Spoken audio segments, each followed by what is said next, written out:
Notre invité est le journaliste togolais Lucas Abaki.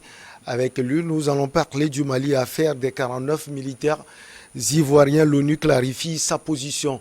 Lucas Abaki, bonjour, vous allez bien? Bonjour Michel, j'espère que vous lancez bien la semaine. Je vais très bien, merci beaucoup. On se souvient, le ministère des Affaires étrangères du Mali a demandé une note d'explication à l'amunissement suite à la sortie de son porte-parole Olivier Salgado sur les 49 militaires ivoiriens arrêtés à Bamako. Alors, l'amunissement a envoyé sa note verbale au ministère des Affaires étrangères du Mali. Qu'est-ce qu'on peut comprendre véritablement de cette note de l'amunissement? Alors, je crois qu'on n'est pas encore au bout de ce différend qui oppose à la fois la Côte d'Ivoire, le Mali et puis les Nations Unies concernant cette question des 49 militaires ivoiriens qui ont été débarqués le 10 juillet dernier à l'aéroport de Bamako et que les autorités maliennes traitent précisément de mercenaires. Voyez-vous, lorsque ce contingent de 2 avions avait été débarqué par la compagnie Sahel Aviation Service à Bamako, les autorités maliennes nous avaient expliqué qu'elles ont cherché à savoir de quoi ils retournaient, ils venaient pourquoi ils sont armés, etc. Et ils ont fait toutes les enquêtes nécessaires auprès des autorités ivoiriennes qui ont décliné toute responsabilité. Et puis donc, 48 heures après, c'est la Côte d'Ivoire qui, à la suite d'un Conseil national de sécurité, sort un autre communiqué disant que ces éléments étaient des éléments nationaux de soutien qui sont venus pour sécuriser la base allemande des mêmes éléments. Alors là, il se pose un problème. Et surtout que Olivier Salgado s'était rendu complice donc d'un certain nombre de propos qui créaient davantage du flou. Donc le ministère des Affaires étrangères, par souci de clarification donc, de ce sujet, a envoyé précisément le courrier aux Nations Unies afin de comprendre les contours donc, du sujet. Pourquoi? Parce que l'État malien a un contrat qui est clair avec les Nations Unies dans le cadre justement de la mise en œuvre du chantier de l'amunissement.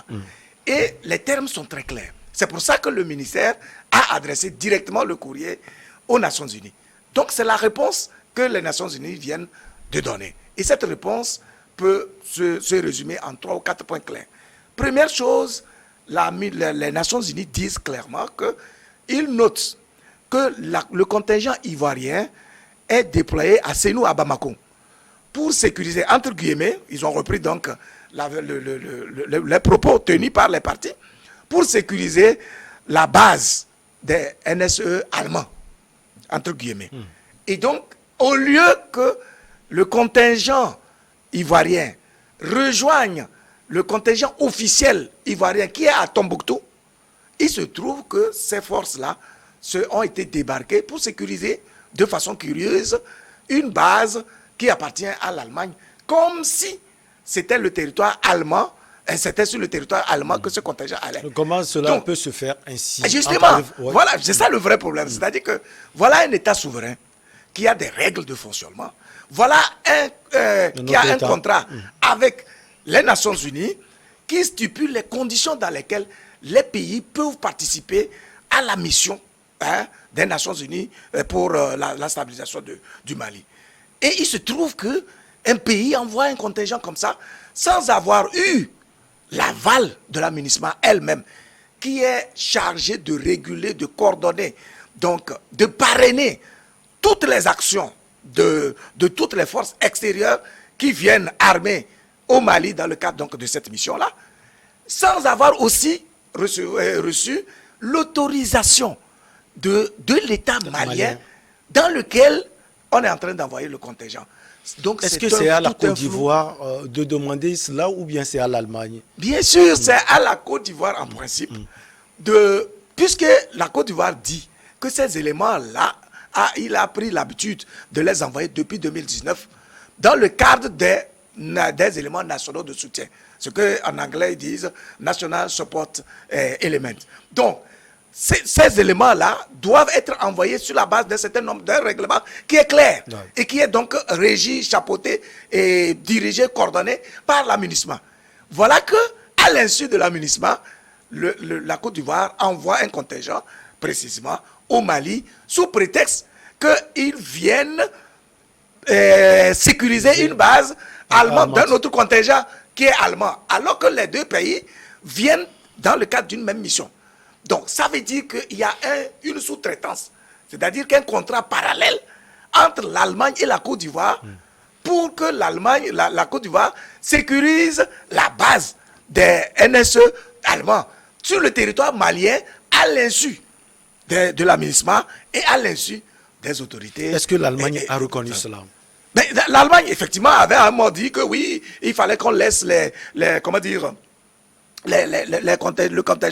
des 49 militaires parce que ils estiment que le Mali n'est pas en train de donner des gages pour une collaboration saine dans le cadre de la MINUSMA, etc., sans pour autant justifier par un document légal et l'entrée ou bien le prétexte qui est que la Côte d'Ivoire vient sécuriser sa base à elle. Voyez-vous, il n'y a aucune base légale qui puisse expliquer cela. Et donc, dans ces conditions-là, il y a un souci sérieux. Puisque, justement, la MINUSMA ou l'État, les Nations Unies, disent que dans leur cahier, il y a aujourd'hui 609 NSE. Et parmi les 609, il n'y a pas un seul Ivoirien. Est-ce que vous comprenez? C'est-à-dire qu'il a cité tous les pays dont les contingents sont allés dans le cadre, justement, des NSE au Mali. L'État ivoirien n'y figure aucunement pas. Ensuite, la MINUSMA ou les Nations Unies expliquent qu'ils n'ont pas connaissance d'un contrat et de sous-traitance éventuelle entre l'Allemagne et la Côte d'Ivoire. Est-ce que vous comprenez? Donc, à partir de ce moment-là, il y a un problème. Vous n'êtes pas quand même allé dans une brousse. Il s'agit d'un État souverain qui a des lois, qui a des règlements, et même l'aviation civile internationale a un règlement. Vous ne pouvez pas débarquer sous la bannière quand même des Nations Unies sans que vous n'ayez eu toutes les garanties, sans que vous ayez pris des précautions qui vous légitiment sur le territoire malien. Donc c'est un problème extrêmement sérieux et je crois que la Côte d'Ivoire est retranchée dans cette dernière corde. Il va falloir que l'État ivoirien prenne une position suffisamment responsable, reconnaisse ses manquements, son tort, ses carences, et puis, mais là, on peut engager une procédure diplomatique, politique, pour résoudre le problème des 49 militaires ivoiriens quand même. Si ce n'est pas le cas, malheureusement, le président ivoirien, lorsqu'il s'est retrouvé en Afrique du Sud, a interpellé les Nations Unies pour qu'elles clarifient la situation des 49. C'est ce qui est fait. Et c'est ça la clarification, qui est en défaveur totale de la Côte d'Ivoire. Alors, comment elle va s'y prendre? Avant de continuer, il y a 8 jours, on avait parlé de la médiation du Togo et Louis Kabaki. J'avais souligné qu'il faut d'abord éclaircir les choses avant cette médiation. La médiation, selon vous, elle continue, elle se fait comment? Mais là, ça devient une complication. Moi, je ne souhaiterais pas être à la place du président Faure Gnassingbé et de son ministre des Affaires étrangères dans ce dossier. Pourquoi? Parce que, à partir de l'instant où il y a eu des affirmations, l'État malien a sorti un communiqué dans lequel il a décrit toutes les étapes qu'ils ont observées avant de finir par conclure qu'il s'agissait là d'un mercenaire. Et à la suite de cela, l'État ivoirien dit « Ah non, écoutez, tout ce que nous faisons là, c'est légal parce que nous allons là-bas dans le cadre de la MINUSMA et puis c'est pas la première fois qu'on y va, ça fait le contingent, le 8e contingent et tout et tout. » Et dans la foulée, l'État togolais, et le président Faure a dit, écoutez, je dois faire une médiation. Il va voir les dirigeants maliens qui lui confirment donc cette position d'ailleurs, puisqu'il était déjà leur médiateur et tout. Voilà, son ministre des Affaires étrangères fait un tweet pour dire que l'État du Mali souhaite qu'il y ait une médiation. Vous avez un règlement. Vous avez vu clair dans cela parce que ce n'était pas il y a de cela 8 jours, c'était jeudi, on s'est vu ici. On a parlé sur ce tweet du ministre Robert Djousset Est-ce que vous avez pu clarifier sa position? Non, on n'a pas clarifié. Il a affirmé ça sur un tweet, donc c'est sa page, c'est sa conviction. Et donc c'est sûr D'accord. que c'est l'État Ça malien veut qui dire a que demandé... non, ça veut dire qu'il affirme cela. D'accord. Ok. Ce qui n'est pas le cas du Mali peut-être. Ce qui C'est ne ce que vous devrait voulez pas, dire. ce qui heurte le bon sens en fait. Parce qu'à partir de l'instant où vous attrapez un voleur chez vous, donc vous connaissez le parent, et vous appelez le parent qui vous dit, ben écoutez, moi je n'en suis pour rien, je ne sais pas moi qui l'ai envoyé. Et après le parent dit, non, non, c'est notre frère qui m'a demandé de l'envoyer, et tout, donc ça veut dire que vous êtes en position de force, vous n'avez pas besoin de négociation. Dans tous les cas, même si l'État malien demande une négociation de cette nature, ça ne peut qu'être un acte d'élégance politique qui montre qu'ils sont ouverts et qui restent purement humains, quelles que soient les fautes que leurs voisins commettent. Donc, la situation se complique à partir de l'instant où l'arbitre, qui est donc les Nations Unies, a clarifié sa position pour dire qu'elle n'est pas responsable de l'arrivée de ces contingents-là au Mali et qu'elle n'en sait pratiquement rien, à part que les partis disent que ce contingent vient pour sécuriser une base allemande. Donc ça n'engage en rien l'aménagement. Alors qu'aucune force ne peut arriver au Mali dans le cadre de l'aménagement sans qu'elle n'ait reçu l'aval, l'autorisation, le quitus de l'aménagement. Donc ça veut dire que si les Maliens estiment que franchement ces gars-là avaient de mauvaises intentions, ils ont bien raison. Tout au moins, même si on ne peut pas leur attribuer l'identité des mercenaires, ce qui est légitime, mais au moins ils sont des intrus hautement suspects quand même au Mali. D'ailleurs même, je suis étonné lorsque les gens font une fixation sur cette question de mercenariat. Qu'est-ce qu'un mercenaire? Si ce n'est un individu armé qui débarque dans un pays sans autorisation, avec précisément l'intention, bien sûr, de combattre pour le compte d'une partie et de gagner de l'argent en retour. Alors, est-ce que le contingent ivoirien est arrivé dans les conditions régulières? Non, pas du tout. Est-ce que le contingent là a des armes? Oui. Mais pourquoi? Vous ne pouvez pas débarquer dans un pays souverain avec des armes sans que vous n'ayez déclaré d'abord votre liste, votre identité, vos objectifs et même la nature des armes que vous y déployez.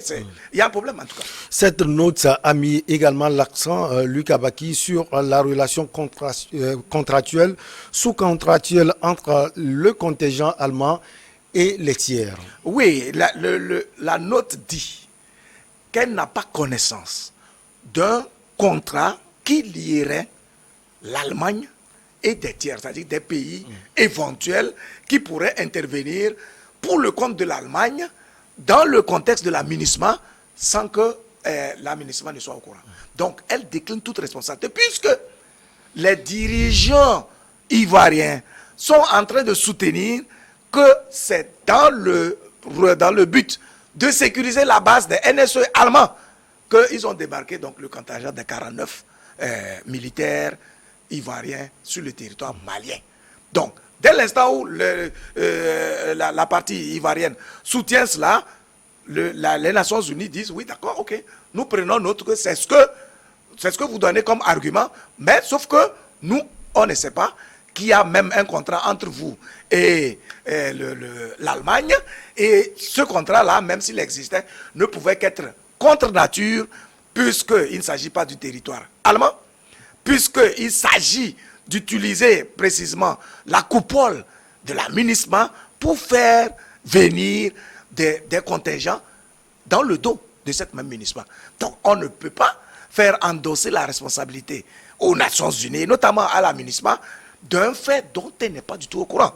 Et c'est dans cela que nous pensons que le président ivoirien a commis une erreur en interpellant les Nations Unies de clarifier la situation des 49 militaires ivoiriens. Cela veut dire tout simplement que soit il a été trompé par son entourage qui gère ce dossier, ou alors il est de mauvaise foi. Parce que s'il connaît les contours du dossier, il ne peut pas prendre le risque d'interpeller les Nations Unies, sachant précisément que ce deal qui lie l'Allemagne et à la Côte d'Ivoire n'engage en rien ni les Nations Unies, ni l'aménagement, ni l'État malien. Vous avez parlé tout à l'heure du nombre de NSE présents à l'aménagement et leur lieu de déploiement. C'est où précisément? En fait, le principe, c'est que chaque pays qui envoie un contingent officiel dans le cadre de l'aménagement est déployé selon les besoins, les localités, etc. Dans le cas précis de la Côte d'Ivoire, son contingent régulier est régulièrement inscrit dans les cahiers de l'aménagement se trouve à Tombouctou. Donc, si jamais l'État ivoirien devrait envoyer des NSE, c'est-à-dire des éléments nationaux de soutien à ce contingent-là, il ne pourrait qu'être déployé précisément qu'à Tombouctou en renfort au contingent déjà présent. Voyez-vous? Maintenant, il se trouve que l'État malien envoie un contingent qui va aller à Sénou, à Bamako, sur une base de l'Allemagne. Donc, chaque pays déploie, et c'est la MINUSMA qui organise justement la répartition de tous les contingents de chaque pays selon les besoins qui sont établis de concert avec l'État malien. Il faut rappeler que la vocation, la mission de la MINUSMA est de sécuriser et de stabiliser l'État malien en venant en appui aux initiatives que prennent les dirigeants maliens. Ce n'est pas en dehors de la vision qui est établie par l'État malien. Est-ce que vous comprenez? Donc ça veut dire qu'on ne peut pas prétexter de ce qu'on vient dans le compte de la MINUSMA pour poser des actes qui sont en déphasage avec la vision ou le cahier de charges qui est établi pour la MINUSMA et à l'insu aussi bien de la MINUSMA que de l'État malien. Maintenant qu'on voit plus clair la position de la MINUSMA, est-ce qu'on peut dire tout de go que son porte-parole, Olivier Salgado, aussi s'était fourvoyé complètement? Mais bien sûr, il s'était totalement fourvoyé. Je crois que je l'avais dit. D'abord, de par la nature de son propos. À partir de l'instant où il a fait des affirmations gratuites, sans les étayer par des éléments de preuve concordants, c'est clair qu'il a voulu prendre parti pour le compte de la Côte d'Ivoire, juste parce qu'il voulait sauver une situation circonstancielle. Donc, c'est pour ça d'ailleurs que l'État malien a eu la lucidité, l'intelligence, la bonne idée de s'adresser directement aux Nations Unies, qui est donc leur partenaire. Les Nations Unies, c'est le partenaire du Mali à partir duquel les autres pays peuvent venir avec des contingents armés dans ce pays-là.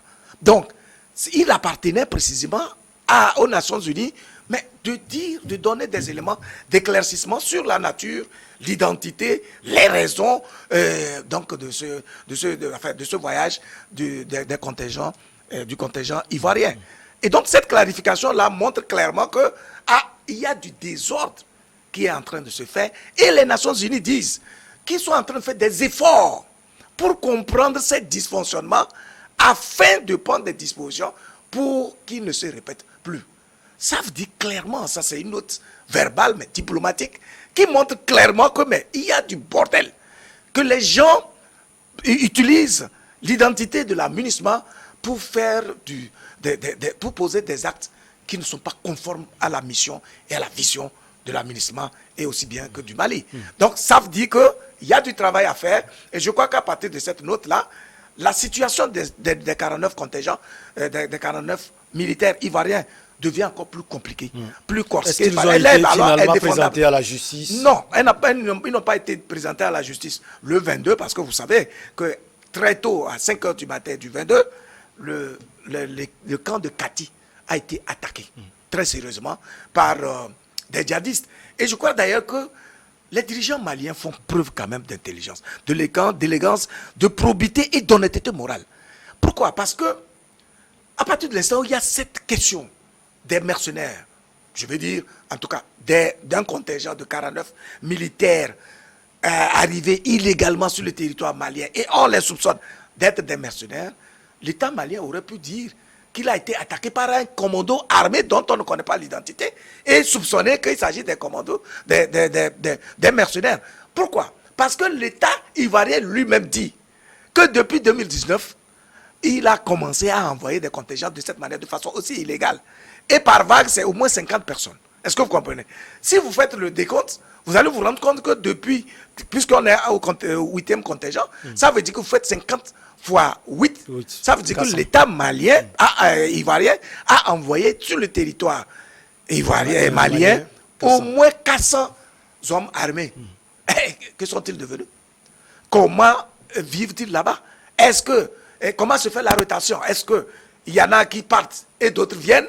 Ou bien quand ils arrivent, ils se fondent dans la masse après avoir fini la mission secrète pour laquelle ils sont venus, puisque justement, selon la déclaration des autorités maliennes, que nous prenons avec des pincettes, pour la simple raison qu'on n'a pas écouté la version des 49 éléments là étant détenus, c'est qu'il y a eu au moins 4 versions que ces militaires interrogés ont eu à donner. Qu'ils viennent d'abord pour sécuriser la base allemande des NSE. D'autres disent que c'est pour une mission secrète. D'autres disent encore que non, c'est pour travailler avec Sahel Aviation Service. Ainsi de suite. Donc, ça veut dire qu'il y a tout un méli-mélo qui justifie qu'aujourd'hui, au moins l'État malien puisse se méfier en tout cas de ce contingent-là. Surtout que la Côte d'Ivoire, je veux dire, le président Ouattara ne s'est jamais caché de son opposition vis-à-vis du régime malien. On est d'accord. Donc, ça veut dire que si quelqu'un devait être plus précautionneux dans l'envoi d'un contingent au Mali, c'est bien sûr le président Ouattara. Parce qu'il sait que les autorités maliennes savent qu'il ne les aime pas, qu'il les combat avec tous les moyens dont il dispose. Et ça, aussi bien sur le plan politique que sur le plan diplomatique. Et alors, aujourd'hui, on soupçonne le plan militaire. Maintenant qu'on voit plus clair, quelle chance vous donnez à la médiation togolaise? C'est pour ça que je dis que je n'aimerais pas être à la place quand même du président togolais et de son ministre des Affaires étrangères, parce que la situation devient plus compliquée. D'abord, il y avait une confusion à travers cette affirmation selon laquelle les Maliens étaient dans une recherche de médiation.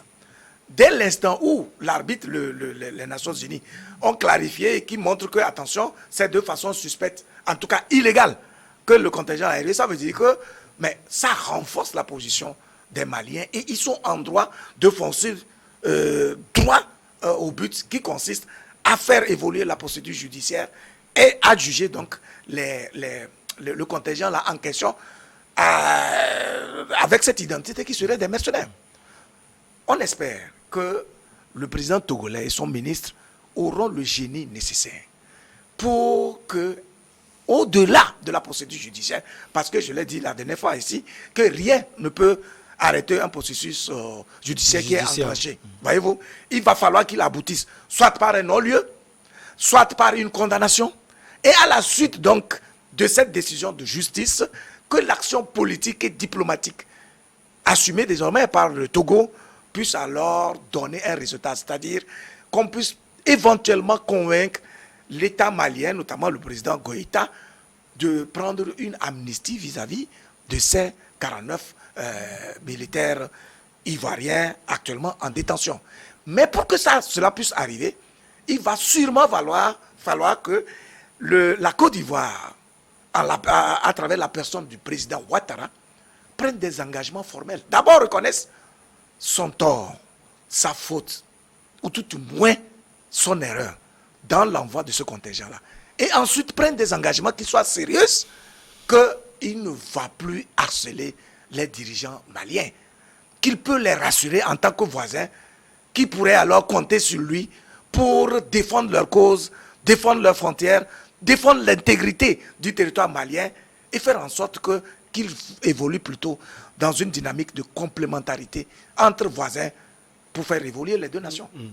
Alors, est-ce que cela va effacer aussi tout ce qui avait précédé l'arrestation de ces 49 militaires ivoiriens? On parlait également, Louis Kabaki, de l'écoute téléphonique entre le président Ouattara et l'ancien Premier ministre. C'est ça la vérité. J'ai dit que les dirigeants maliens ont la preuve que le président Ouattara a un cœur assez lourd contre eux et qu'il ne les aime pas. Mais et qu'il a multiplié sur l'affaire des audios, on n'a plus rien entendu. Pourquoi vous voulez qu'on entende quoi que ce soit? De toute façon, le président on vérifie Ouattara... également, voilà, vous savez, sur les réseaux sociaux, tout peut se faire. Ce qui est sûr, oui. Moi, je ne suis pas fondé ici pour dire que les propos qui ont été tenus dans ces audios-là sont authentifiés, que ce sont les voix de Ouattara et de Boubou Sissé. Ce n'est pas mon problème. Mais ce qui est certain, c'est que le président Ouattara lui-même a posé des actes clairs qu'il assume qui ont consisté, à dire aux dirigeants maliens que toutes les décisions qu'ils sont en train de prendre ou qu'ils ont prises à la suite des assises nationales de la refondation est une plaisanterie et que la CEDEAO va les frapper à coup sûr. Vous imaginez un État qui mobilise 90 000 délégués de son pays pour s'asseoir et réfléchir aux problèmes qui minent le pays, poser le diagnostic et trouver des solutions en vue de déblayer le terrain et donc d'entamer une nouvelle feuille de route. Ces dirigeants-là envoient une délégation de 3 à 4 ministres chez un voisin pour lui présenter cela. Il balaie ça d'un revers de la main pour dire c'est une plaisanterie. Ah oui, si vous ne renoncez pas à tout cela, on va vous sanctionner. Et puis, par enchantement, ils ont été effectivement sanctionnés. On va te dire, bon, ok, c'est l'ensemble des chefs d'État de la CEDEAO qui se sont retrouvés pour décider de ces sanctions-là. Illégales, illégitimes, inhumaines, c'est clair, c'est prouvé juridiquement. Mais, au lendemain de ces sanctions, c'est encore le président Ouattara qui n'est pas revêtu des attributions du président en exercice de la CEDEAO. Donc, qui n'est qu'un simple pays membre de la CEDEAO, décide de faire un voyage de Libreville à Libreville en vue de convaincre le président Ali Bongo, dont le pays est présentement au Conseil non permanent de sécurité, d'intercéder auprès des Nations Unies de sorte qu'on puisse corser les sanctions. Est-ce que vous comprenez? Donc, tout cela montre clairement que le président ivoirien est dans une posture de déstabilisation, ne serait-ce que politique, de l'État malien. Et donc, si aujourd'hui, au-delà de tous ces éléments factuels, politiques, diplomatiques, qui sont connus, le même président envoie un contingent armé au Mali, ça veut dire que la boucle est bouclée. C'est de bon droit que les Maliens disent qu'il s'agit des mercenaires parce qu'il y a des antécédents. Mais tout cela, je veux vous dire qu'un vrai leader est capable de surmonter cela. Parce qu'il s'agit des faits humains qui peuvent être dépassés si tout simplement le dirigeant, celui qui s'est rendu coupable de tous ces actes-là, prend conscience de ses manquements et décide de s'affranchir de ces considérations complotistes qui ralentissent justement la gouvernance du Mali. Merci beaucoup à vous, Luc Abaki. Avec vous, on a parlé du Mali, affaire des 49 militaires ivoiriens. L'ONU clarifie sa position. C'est toujours un plaisir de vous avoir sur ce plateau. Il est partagé le plaisir. Allez, merci beaucoup. La pause pour le journal et derrière on reçoit nos invités pour Regard Croisé.